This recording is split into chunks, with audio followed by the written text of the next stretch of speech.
Do you feel pressured or stressed by challenging people situations in your workplace? Do you sometimes feel trapped with no possibility of breaking free or breaking through or changing your situation? There may be an answer coming up next.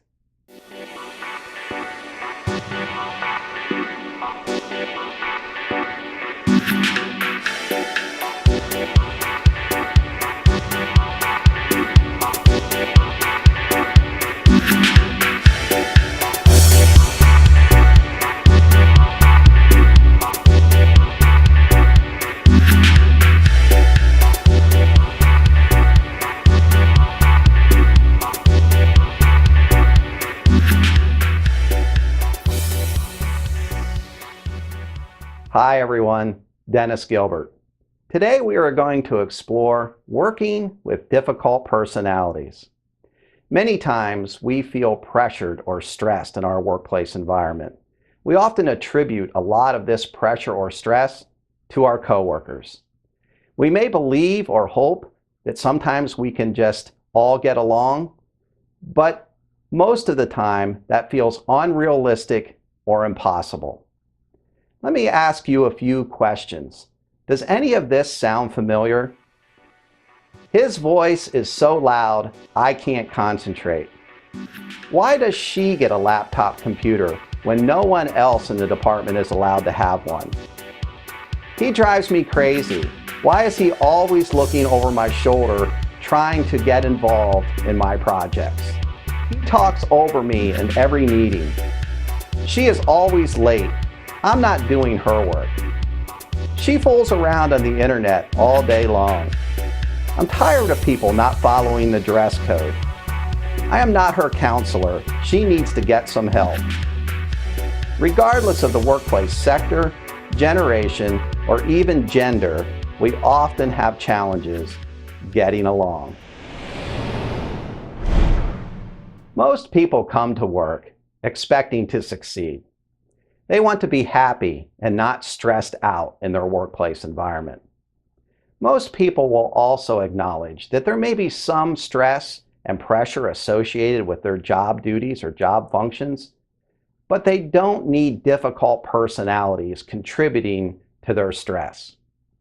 Unfortunately, in some situations, these difficult personalities may develop into relationships that are very toxic, bringing down not only the individuals, but perhaps the entire department, team, or organization. We may often feel emotionally trapped, underutilized, interrupted, misused, misdirected, disrespected, devalued, overwhelmed, overworked, and in some cases, we may feel underpaid. So when we think about these toxic relationships and toxic situations, it may indicate to us that there is a lot of negative energy. And when we think about or consider this negative energy, we have to ask ourselves, who all is involved or affected by this negativity? And of course, quickly it may come to mind that others in our workplace may be involved. There may be those persons who are directly involved, those people that are participating in the negativity. And of course, the environment of this negativity may reach out and affect other coworkers, other persons in that organization. This negativity may come into impact our clients or our customers. So if we have this toxic nature of people working together and they have to go out and interface with clients or customers, that may become apparent or may rub off in some of those situations. It may not be the same feeling, environment, or atmosphere that a group who is getting along well would exhibit. It may reach into vendors. So when we have people in our organization who are charged with dealing with vendors, they may be trying to establish payment terms or build upon those relationships. They may talk to the vendors. They may express some dissatisfaction with coworkers or other employees, or expressing negativity, a hostile environment, all of those things may come into play. And it can go even further when we think about how it may affect those who are near and dear to our heart, our family, our friends. If we consider that we have a Monday through Friday workday and Sunday late afternoon comes, Sunday evening, we may start feeling a little bit anxious, a little bit nervous, not in such a good mood because we're replaying in our mind the negativity that's about to unfold for us on Monday morning. And as a result, our relationships at home may become strained. And of course, more common that we think about is at the end of the day, when we have that work week and we come home at 5 o'clock or 6 o'clock or whatever time may be applicable for each individual circumstance or situations. And then we interface with our family, our friends, our children, and our fuses may be a little bit shorter than normal. We may happen to stop on the way home from work at a convenience store or for gas or some grocery items. And when we've had a difficult or challenging day dealing with these toxic relationships, some of that attitude may rub off on those people that we interface with. So this negative energy is very damaging and destructive, not only to those persons who are actively engaged in it, but to others in the workplace, clients, customers, vendors, and even, unfortunately, our family and friends. So when we think about all of this negative energy, what are the resulting outcomes from some of that negative energy? Of course, we may have employees who dread coming to work. They don't want to come to work. They're in a bad mood when they come to work. That may result in less productivity. It may result in less work quality. It can, of course, create fatigue, illness. It can create tardiness or people calling in sick, being absent from their job. Long term, some of these effects, when we consider things like headaches, stress, strain, the mental and emotional replay of all these negative situations over and over again in our minds, can even result in longer term health care problems, things that are much more serious, things that may require, unfortunately, medication, or even going beyond that over long-term effects. It certainly can result in very unfavorable outcomes, not only for the individual, but for the entire team or organization. There has been a lot of research and books published on the subject of how to better work with difficult personalities. And through all of this research and through all of the books, some fantastic coaching has developed, mentoring programs, and even training programs that are designed to help people move through these difficult workplace challenges. Many times when I deliver a workshop, either on site at a customer location or at a conference center or some other venue, we have to start out the session by considering what causes these difficult personalities, what causes these difficult workplace situations. And often, as I begin the session, one of the first hurdles that we have to overcome is that we will not easily change someone else's behavior. In fact, it may be nearly impossible to change someone else's behavior. Many times the persons who have come to the workshop are coming there with the idea that they're going to learn key points that will help them change the other supposedly difficult personalities in their workplace. But in fact, we really can only change our own behavior. And what we often don't realize or have a challenge in accepting is that we may, in fact, own some of these challenges associated with these difficult personalities. I often like to break it down into three specific components. And the first component is that we may act or behave in a subconscious manner, subconscious meaning that we're not, of course, conscious of this behavior, but we may subconsciously act in a manner that sets us up or typecasts us for certain personalities to seek us out, to cling to us, to become our friend, and maybe lean on us a little bit more than what we're comfortable with. The second big component is that there are often boundaries involved. There are boundaries in our personal space and our time and many other factors of these boundaries. And when these boundaries are violated, it becomes upsetting to us. And we expect the other person to recognize these boundaries and be considerate of them. The challenge here is that we all may have some different framework around our boundaries. And so as a result, while we assume someone else will recognize and adhere to those boundaries, they don't see the boundaries the same way. So we develop that feeling of being violated or taken advantage of. And the third component really that we've already talked about is the idea of these toxic relationships. So over some period of time, as the relationship progresses or perhaps degresses, we have this toxic feeling, this feeling that whenever we see this person, hear this person, or are about to encounter this person, our anxiety levels go up and our defenses go up.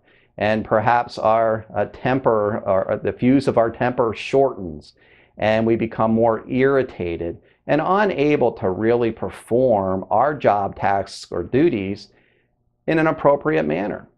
So the challenge for us exists in understanding these three components: the subconscious way that we may act, the boundaries that may be violated or broken, and how to best manage these toxic relationships.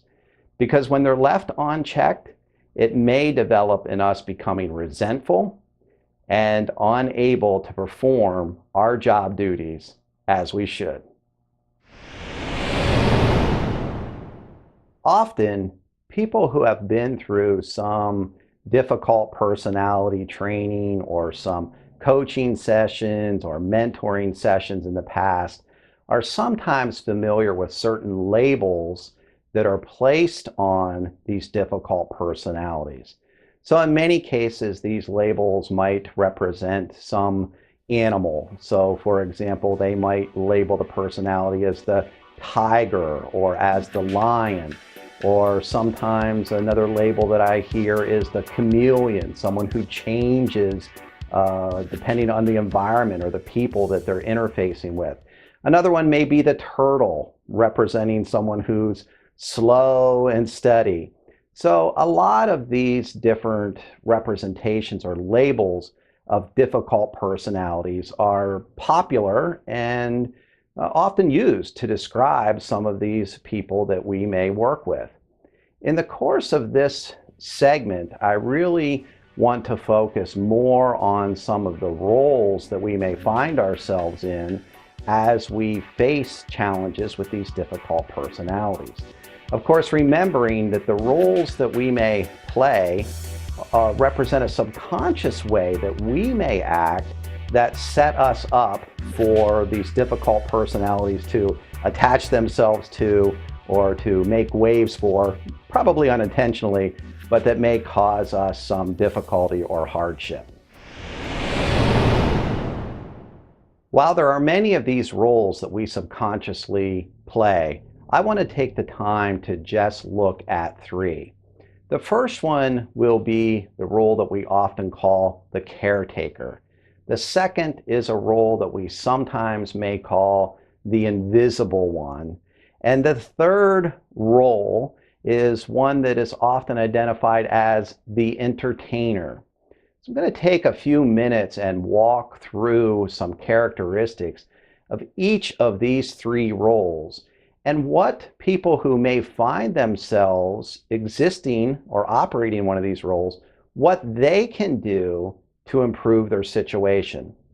One item that's important to consider about these roles is that there may be a blending of our personality, our own personal personality, and the roles that we play across many different characteristics. So in other words, some of these roles may be situational, and we may find ourselves acting in different roles depending on the group that we're with, the fellow employees that we may be with, or even the nature of the business interaction. So those are some things that are important for us to remember. We may spread across more than one role, and we may take on different roles depending on the exact environment that we're in at that particular time. So let's take a look closer at these three roles. In the role of caretaker, we may find ourselves often feeling responsible. We may have a strong need to solve other people's problems. We're often very good listeners and try to make others comfortable in their workplace environment. Unfortunately, we may inappropriately mediate circumstances or situations throughout that workforce. We may often make excuses to try to save others. So if someone has a reason for being late or tardy, not arriving to work on time, absenteeism, not completing assigned tasks as they're supposed to, we may tend to help them make excuses or even pick up on the work that they're leaving behind.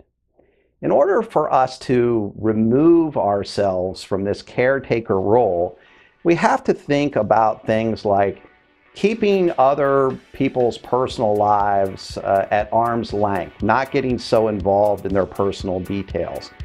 We have to stop making excuses for others based on their own personal issues. We need to think about sticking with our job description. And if in our job description it does not say that we are to take the role of a mediator or counselor or caretaker, then we should avoid taking on that role. And instead of really shouldering all of these other person's problems, we need to start thinking about our own job performance. Because what happens to us in all of these roles that we play is that we have developed an overwhelming feeling. We've allowed a circumstance to become toxic and one that we feel that we can't break free from. Of course, helping others, playing a little bit of the caretaker is okay, but when it becomes so extreme that we are not fulfilling our own job duties or job responsibilities, then we need to cut back. The second role is what we often refer to as the invisible one. And in this role, the person tries to stay out of trouble. They try to not draw or attract a lot of attention. They tend to keep quiet. You barely notice the invisible one at meetings or other discussions. They tend to stay out of the limelight. But they're also likely offended if their ideas or contributions go unnoticed. So in this case, if we find ourselves in the role of the invisible one, one of the biggest courses of action that we want to take is we want to be both seen and heard. So we need to make ourselves more visible, and we need to reach out and attend meetings and attend workforce personnel gatherings. And we need to perhaps think about contributing some thought, some idea, maybe volunteering for a question or getting more involved in the details of projects and other workplace implementations. We need to be able to maybe toot our own horn a little bit. We need to speak up about our accomplishments and contributions to the team. We need to be willing to ask for things that we need in the workplace, whether it's even a raise or a promotion. We have to make ourselves more visible. As a result of being more reserved and withdrawn and not engaging, at least verbally or noticeably in meetings, we tend to become invisible.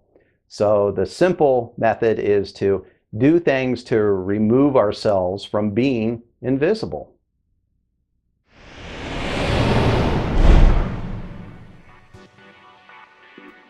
The third role that we want to take a few minutes to explore is the role of the entertainer. And so the entertainer is often the person that may come to a meeting and they try to break the ice with a joke as people are being seated or as the meeting is about to get underway. They often provide us with some comfort by making very stressful situations a little bit more fun, a little bit more humorous.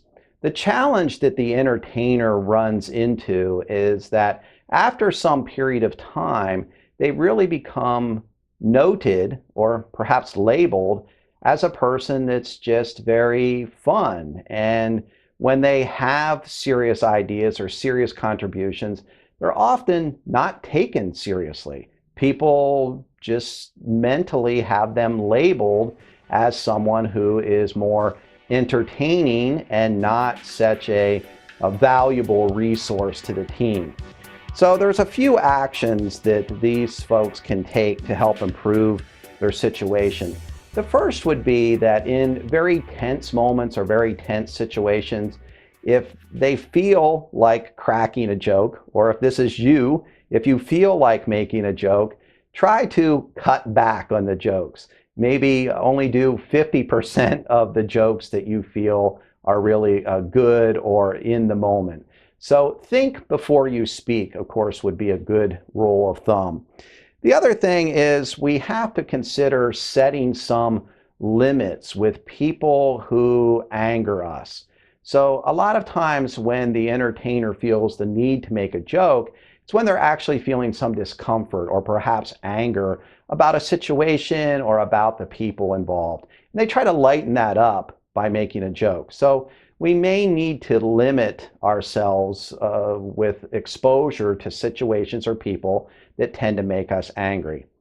The other sort of golden rule for this role is to consider the idea of trading popularity for respect.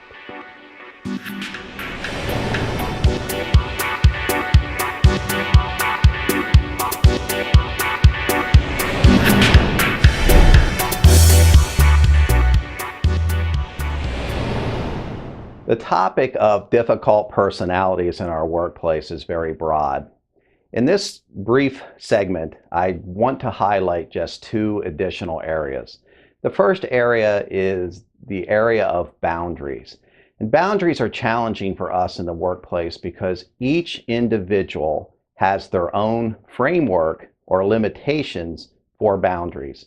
Two common boundary areas that are violated in the workplace are boundaries associated with our time and our personal space. So when we enter challenging situations in our workplace as it relates to boundaries, two main things that we have to keep in mind. The first is that we have to be clear, concise, and tactfully present what our framework or what our limits are within a given boundary. The second is that we have to expect that boundary to be tested. Often, subconsciously, other people will push us right to the limit of our boundaries. If they're unfamiliar or don't know what the boundary is, they certainly may be subject to violating it.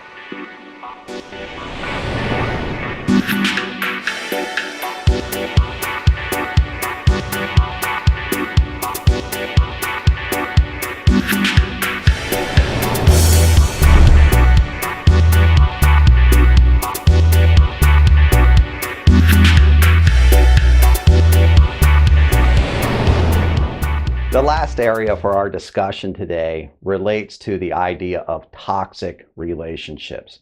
And there may be many toxic relationships, but two that I want to highlight for just a moment are the empty pit and the chip on the shoulder. In our workplace, we may encounter a person who is the empty pit. They're very needy, often very nice, but very needy. And they're so needy with our time and our shoulder and to help them with their problems that it impacts our ability to do our job effectively. The chip on the shoulder is quite different, but also may impact our own personal job performance. Of course, the chip on the shoulder is typically known for negativity. They're typically known for the attitude or perception that they are shortchanged. Life has done them wrong, and they may lean on others in the workplace in order to help them feel better about areas where they feel they've been shortchanged. Both of these toxic relationships, the empty pit and the chip on the shoulder, are problematic for us. And if we don't appropriately manage these toxic relationships, our job performance may end up suffering.